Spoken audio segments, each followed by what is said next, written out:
Okay, good afternoon, everyone. It's a real privilege to be here and to contribute to this discussion on incarceration reform.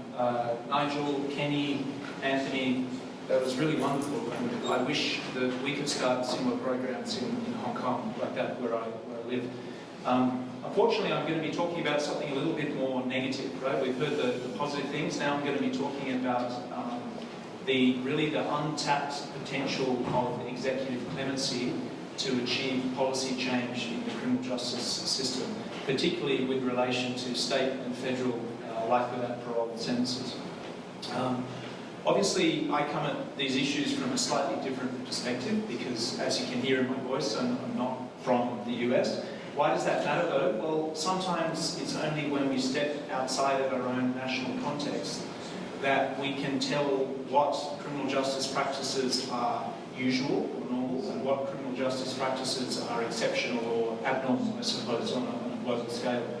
And you might not know that some countries don't have life without parole sentences at all, let alone the death penalty. But all countries, or nearly all countries, except a very small handful, use executive clemency in some way, shape or form. So I'm going to be talking about the intersection of executive clemency with life without parole.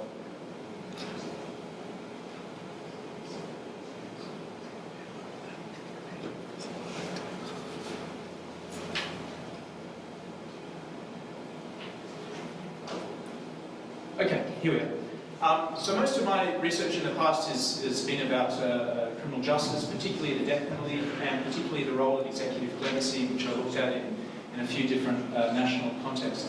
The paper I want to talk about today was published last year in the Northwestern University Law Review, and basically in that paper I tried to address two questions. First of all, how many prisoners or incarcerated people have been given executive clemency when serving life without parole sentences across the US? In other words, how common is it to receive executive clemency when you are facing a sentence of life without parole? And the second question is, of those people who receive clemency, what are their demographics? Okay, what do their cases look like? Who are they? So before I begin, perhaps with the dry academic stuff, maybe I want to talk about the gentleman who was on the first slide. I can get to the first slide. Backwards.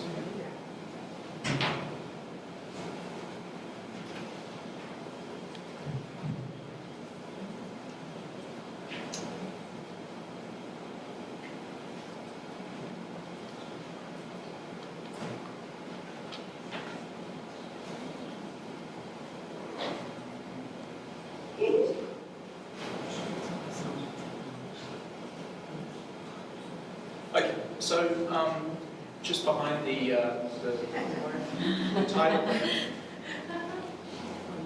No. We'll just leave it.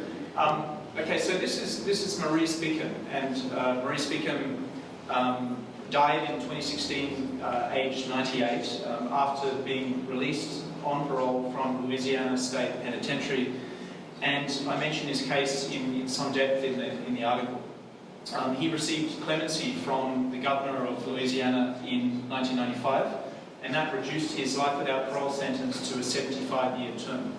So that made him eligible for parole halfway through. So he actually served 37 and a half years in the Louisiana State Penitentiary, and then he was released on parole in 1996. And he was able to spend the last 2 decades of his life as a free man, okay, from 78 years of age to 98 years of age, only because of the governor's recognition of his rehabilitation and the fact that perhaps he should have been charged with manslaughter instead of murder in the first place, way back in 1958 when he was sentenced.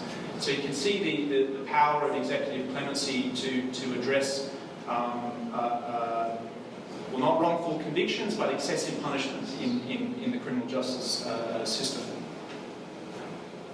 So now, a brief introduction to the issues that I talk about in the paper.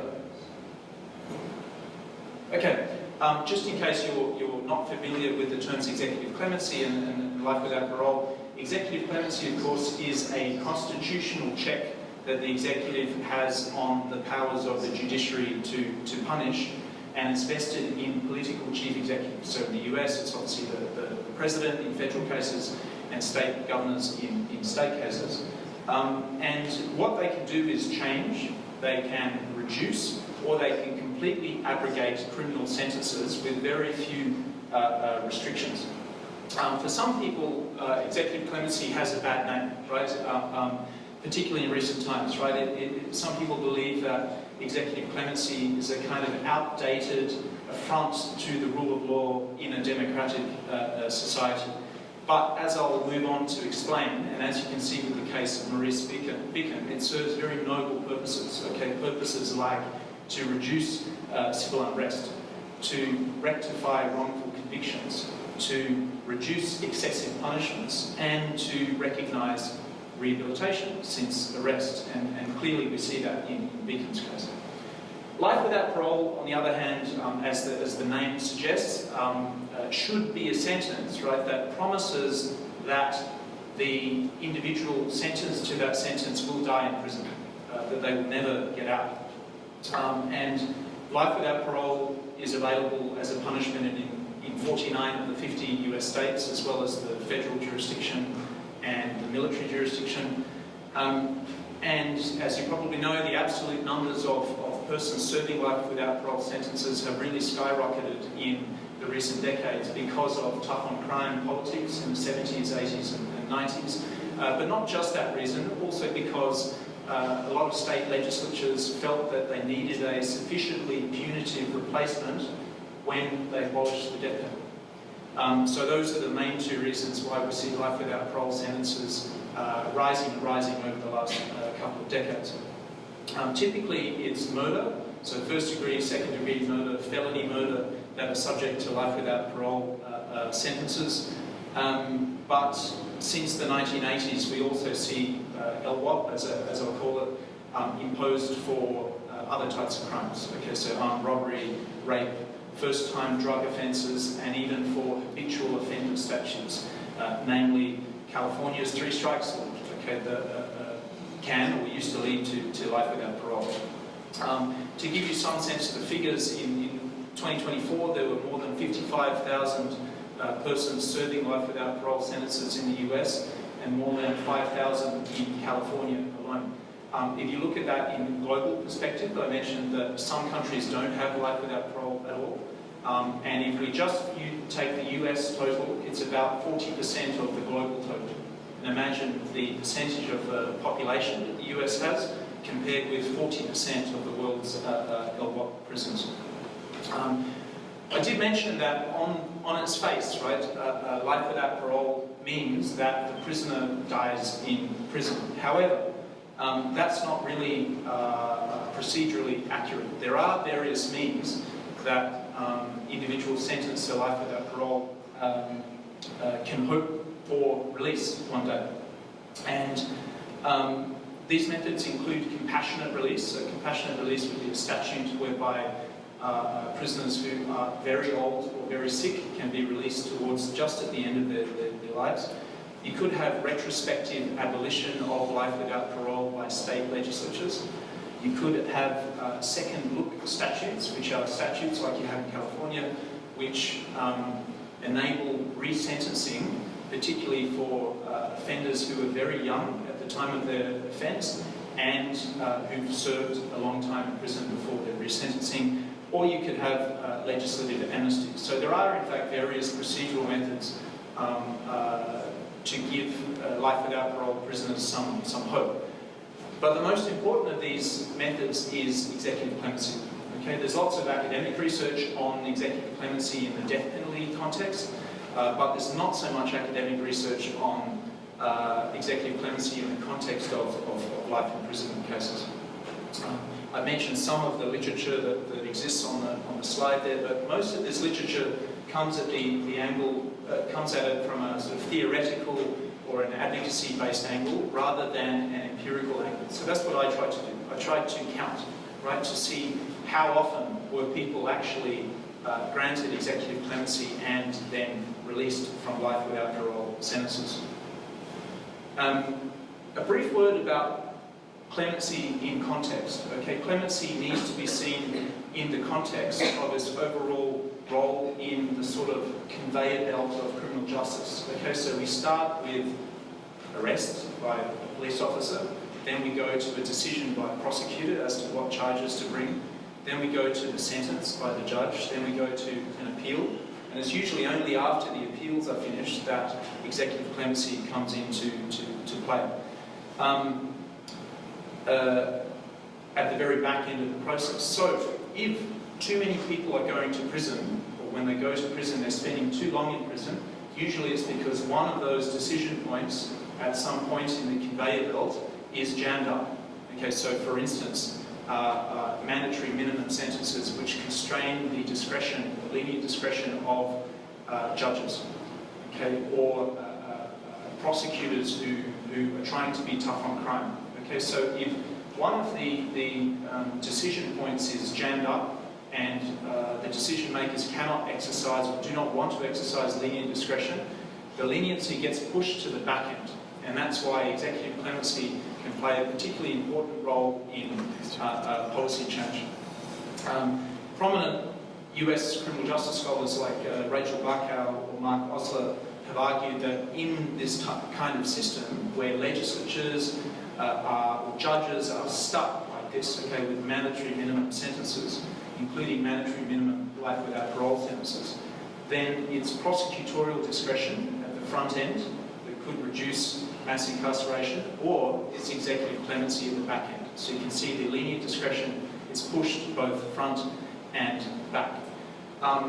So let me now go to my findings. And remember, there were two questions, right? The first question is, how many people receive clemency serving life without parole sentences? In other words, does LWOP really mean life? And the time frame, by the way, I used was January 1990 to January 2021. That's 30 years. And to put it simply, the answer is yes. Okay, LWOP does mean life, at least over that time period. So I have a sample of 11 different states. You can see the figures there, the number of commutations, the rate per year, and benchmarked against the life without parole prison population of the state. And some more states there and the federal jurisdiction at the bottom. You can see that within the sample of states, and actually it's only 11 states, but those 11 states account for more than 50% of the US's life without parole population. No state governor, except the ones in California, except the last two governors of California, granted more than one life without parole clemency grant per year on average, whereas we see the relevant populations of life without parole being in their hundreds, if not their thousands. So very, very few people are benefiting from this discretion.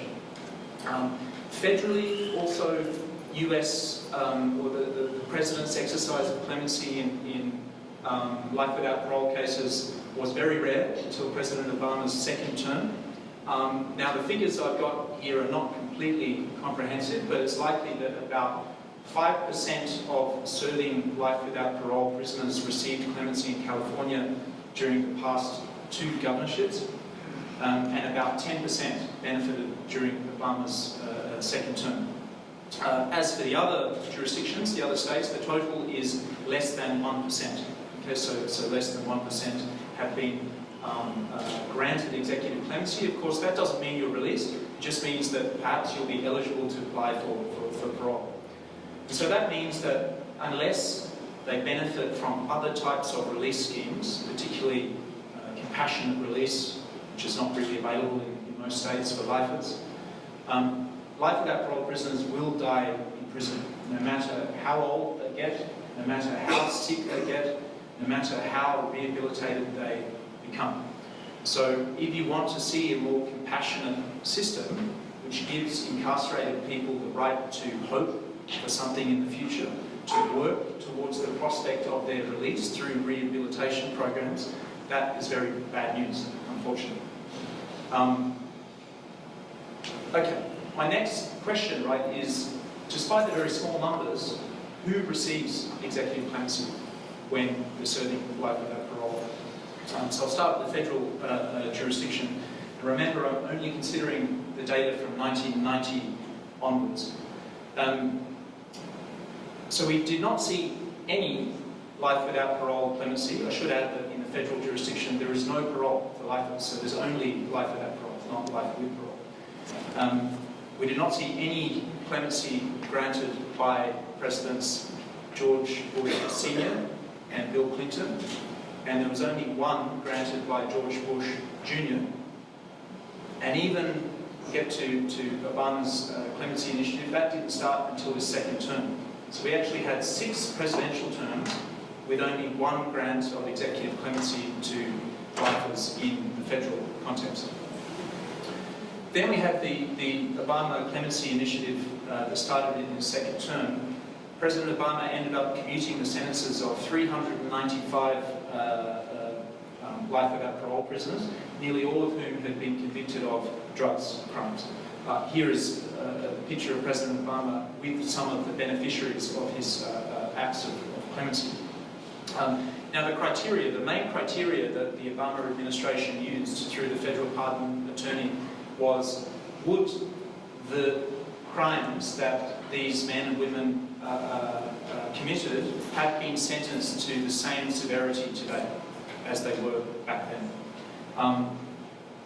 This tended to benefit persons who had been sentenced to life without parole for crack cocaine manufacturing and trafficking and distribution in the 1980s and 1990s, when the legislation was much harsher than for powdered cocaine crimes.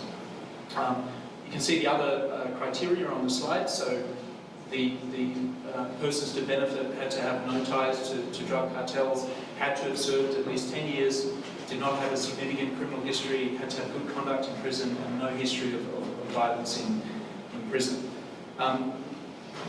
So this was a good thing, okay, to provide prisoners reward for their rehabilitation and sort of the right to hope. However, it's still only a tiny or a small fraction, to about 10% of those imprisoned on federal drug charges serving life. And at the end of President Obama's term, he actually ran out of time. Okay, so his administration ran out of time and couldn't finish processing all of these cases. So many similar applications, which met these criteria, were left unprocessed when his term ended. President Trump, during his first term, to a certain extent, actually continued Obama's policies, surprisingly. He commuted the sentences of 17 drug prisoners who had slipped through the cracks of the Obama clemency initiative, and so did President Biden. President Biden granted clemency 114 times to lifers, but unfortunately this data was too recent for me to consider in the paper. And as you know, President Biden, of course, commuted most of the death sentences on federal death row to life without parole before the end of his term. Now, Biden's grants were very systematic and went through the federal pardons attorney, as were Obama's grants. Trump's grants, his 17 grants to drug offenders, were more ad hoc, with the petitions that Trump considered actually reaching him more through personal or business or political connections rather than through the federal pardons attorney. Still, what we see in common among the most recent 3 presidents were a firm desire to undo, through executive clemency, some of the damage, the significant damage that had been caused by tough-on-crime sentencing policies implemented between the 1970s and the 1990s. So those are the federal trends. The state trends are a little bit more varied. Again, we often see clemency used by state governors to advance policy outcomes over a large number of cases, especially to undo mandatory minimum sentences for drug crimes or for habitual offender cases. Some of the other key trends are that far more women than men proportionally benefit from executive clemency if they're serving life. Women are 21% of the beneficiaries, whereas they're only 3% of the serving life population, LWOP population in state prisons. One of the reasons for this is that many of the women serving life without parole who benefited from clemency killed men who abused them in domestic relationships, and this was something that state pardons boards and state governors were sympathetic towards. Another key trend is that only 1 out of the 388 state cases that I identified was a pardon. The rest of them were all commutations, meaning the sentence is reduced or changed, rather than the sentence being entirely abrogated through pardon. Even where innocence was raised by state governors as the reason to grant executive clemency, it tended to be, invariably, it was through commutation rather than through pardon. So I'll come back to that in a moment. As for the trends in reasoning, let me just go to the table there. About 70% of the reasons given for executive clemency in life without parole cases are broadly to do with rehabilitation and remorse and accepting responsibility for the crime. What's interesting is that replicates the function of parole, the traditional function of parole, even though these are, of course, life without parole sentences rather than life with parole sentences. Another interesting feature of this data is that fewer than 10% of the reasoning is for old age or terminal illness or youth, which I found quite unusual. In theory, we'd assume that old age merits clemency more than other categories because older prisoners, of course, suffer, all things being equal, more in prison than do younger prisoners. Prisoners who were also very young didn't tend to benefit very much. Why should young prisoners receive clemency? Well, because if they commit the crime when they are 18 or 19, they are less culpable than someone who's 25, for instance. And of course, they should have the right to apply for release at some point in their lives, even if it's many years later. So here's a summary of these are the explicit reasons that state governors and pardons boards gave for granting clemency to life without parole prisoners. It adds up to more than 100, obviously, because in many cases they gave more than one reason. And just finally, turning to some of the implications of the research, the first point that I have to mention is the overwhelming arbitrariness that we see in the decision making. So what I mean by that is that even a perfect candidate for commutation with all of the right case-based attributes and all of the right individual attributes to receive a mitigated sentence through commutation still has to be in the right place at the right time and I guess be very lucky to receive executive clemency. One of the ways that prisoners are in the right place and at the right time when they make their applications is that clemency by state governors and presidents tends to be in the second term before they leave office, obviously. It also tends to be granted, not always, but in 90% of cases by Democratic leaders as opposed to Republican chief executives. But even if all of those things are in your favour, okay, even if it's the second term of a Democratic state governor, for instance, your odds still aren't very good. Okay, you have to be extremely fortunate to receive executive clemency serving the life without parole sentence. I'm going to skip the part about the implications for legal scholarship. I was going to talk about some comparative insights from other countries, but let me go straight to the policy reform point because we are, after all, talking on a panel about incarceration reform. So, a couple of points here. Based on the data that I've presented, I find it disappointing that only 1 out of 388 state clemency grants was a pardon, as opposed to commutations, which merely reduced or changed the sentence. We also saw only 1 federal pardon of a lifer out of more than 500 grants since 1990 as well. So there's only 2 out of nearly 1,000 cases that were pardoned, as opposed to commuted. Innocence is a far more common ground for pardons in US death penalty cases. That happens quite frequently. And I don't see why the same shouldn't happen for life without parole cases, where there are strong claims of innocence advanced. It shouldn't be a commutation, instead it should be a pardon, which completely abrogates the sentence.